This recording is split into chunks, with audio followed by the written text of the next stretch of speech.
I used to have a manager many years ago, and he was my CTO, and he had roughly 30 software developers on his team. Now, he would work in such a regard. He was a very technical CTO. He wasn't a software developer, but he came from a networking, IT administration background. So he was fairly technically savvy and could code a little bit if you forced him to, although he wasn't a software developer per se. He would work in such a way that he would describe a problem for us, and then typically that particular problem would be solved by one of his developers. And then he would babysit that developer until that task was done. And then he would move on to the next task, which probably resulted in him co-working with another guy. Now have in mind that there were 30 software developers here. And the guy could, for obvious reasons, only manage one of his developers at the time. I asked him if I could refactor and clean up the code, and I was told no. And his argument was that it's working, we don't want to take the chances, and refactoring the code and improving the code quality might result in that something that previously used to work stops working. The end result was that out of those 30 software developers sitting in that room, at any one particular point in time, only one of them was working. That means the software development department was working at somewhere around 5% of its actual capacity. Because 29 software developers were non-stop deadly scared of doing anything that could in theory result in a bug going into production, while one software developer was working together with the manager in a pair programming almost like style of working, resulting in that only one of 30 software developers was actually working at any one particular point in time.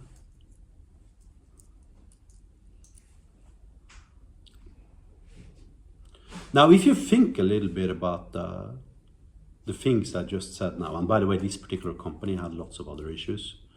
For instance, we had these key cards we had to toot every time we went in and out of the office.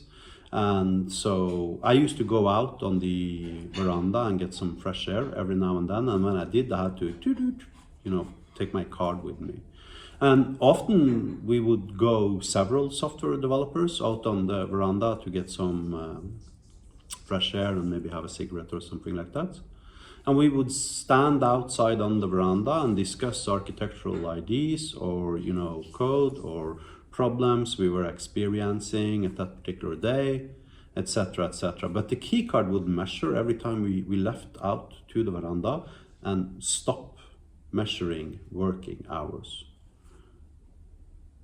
A month after I started, I got an email from HR saying that yesterday I was not completing a full workday, and if it happens again, they would fire me.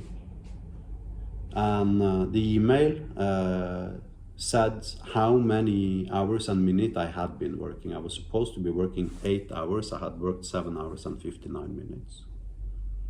And I need to emphasize there was no seconds resolution, so probably it wasn't even a complete minute. I was probably 25 seconds low.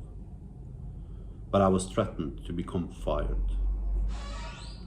Now, if we go back to the process description, previously I told you about my CTO.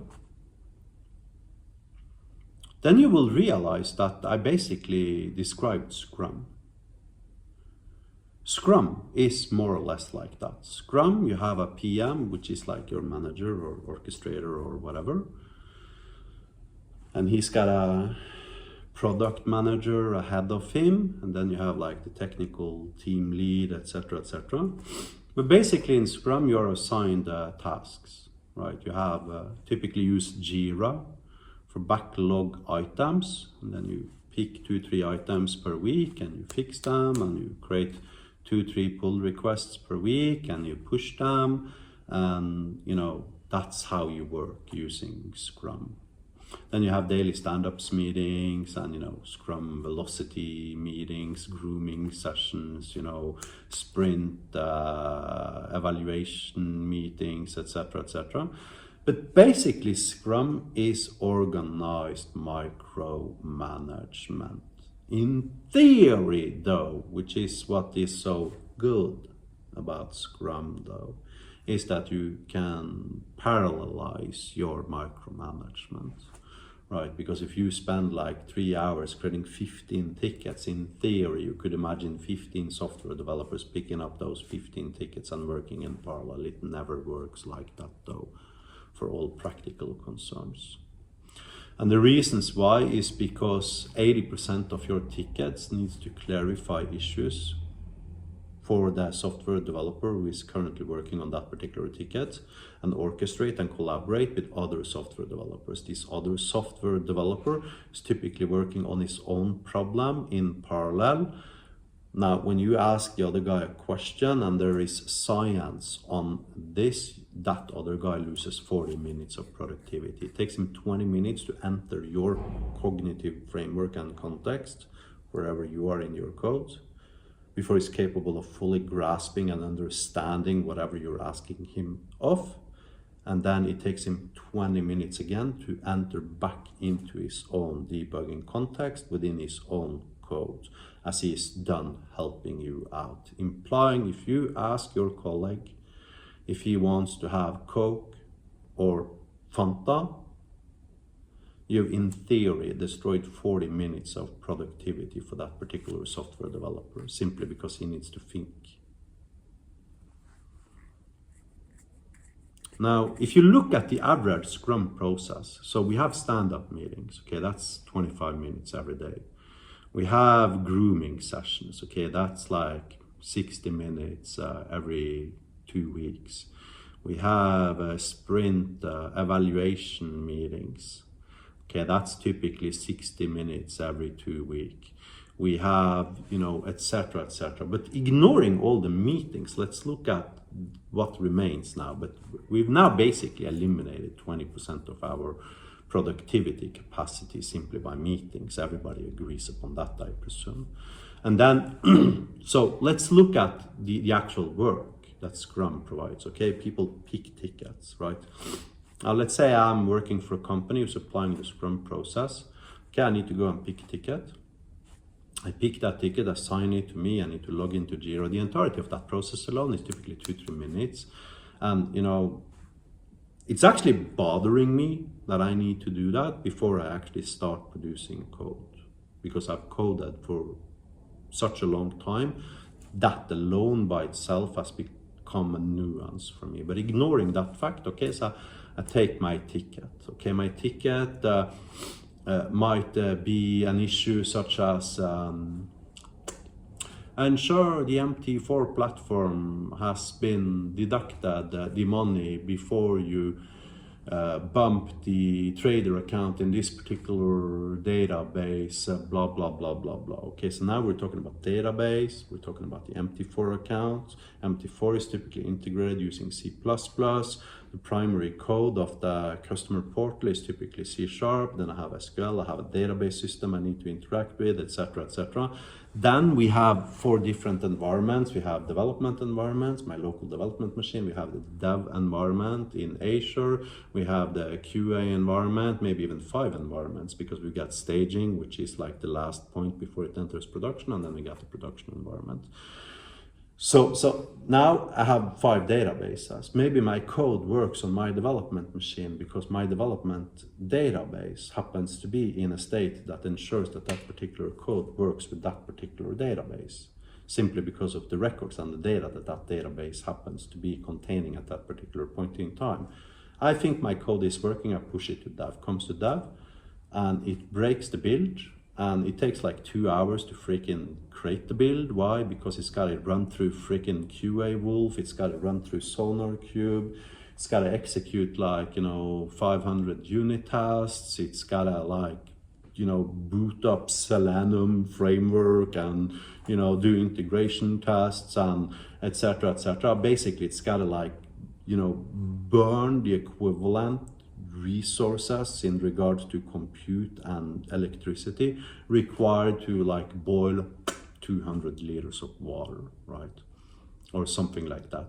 So before I even know the code is broken, I've already started on my next ticket because I'm impatient. I don't want to sit and wait for 2 hours for this whole pipeline to give me feedback, right? So I start working on another ticket. So now I'm actually distracting myself. When I get feedback from my development and pipeline that my code actually broke something, I am now losing my current context, which I've been working at for maybe an hour and a half. And I need to drop that context and move over back to my original code, implying I'm losing 40 minutes, basically. Because I need to move my context from my new problem to my old problem. Then I need to debug that particular code, find out why it doesn't work in the development environment, since it happens to be working on locally on my own development machine, before I can apply a fix and fix my pull request. Finally, the pull request passes. Okay, so now we have a GitHub policy. 2 other software developers needs to manually approve every single pull request. That means that I need to assign this pull request to 2 other developers. Now these 2 developers needs to check my code, and maybe they come with feedback for me, yet again intruding me in my next task, which I've already started working on, right? You see where I'm going with this? You see, Scrum is basically a framework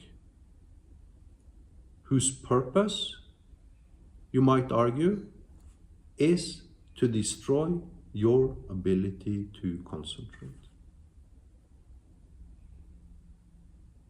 Literally. And as a software developer, your ability to concentrate determines how valuable you are for your employer.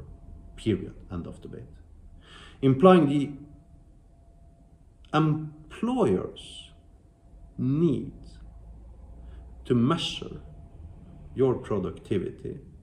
Because of that, I presume some developers aren't really working, they're just pretending to be working. They want to identify those. Ends up resulting in that its best developers drops in productivity 90%. While his existing bad developers still stays at their existing level. Why? Because we are honorable human beings, and even a super senior software developer such as me doesn't want to snitch on his colleague whom he happens to be working for, who happens to be free riding this particular job, not providing anything of value whatsoever, either because he's incompetent or because he's lazy. So nobody wants to like snitch on that guy, right? So instead of lifting up your bad developers up to the level of your good developers, what Scrum ensures is that your good developers drops down to the level of your bad developers. You can take the single smartest software developer that exists on planet Earth, including Richard Stallman, Alan Kay, or Linus Torvalds, and put them into a Scrum project, and I guarantee you, you will see that they are delivering junk, garbage, nothing.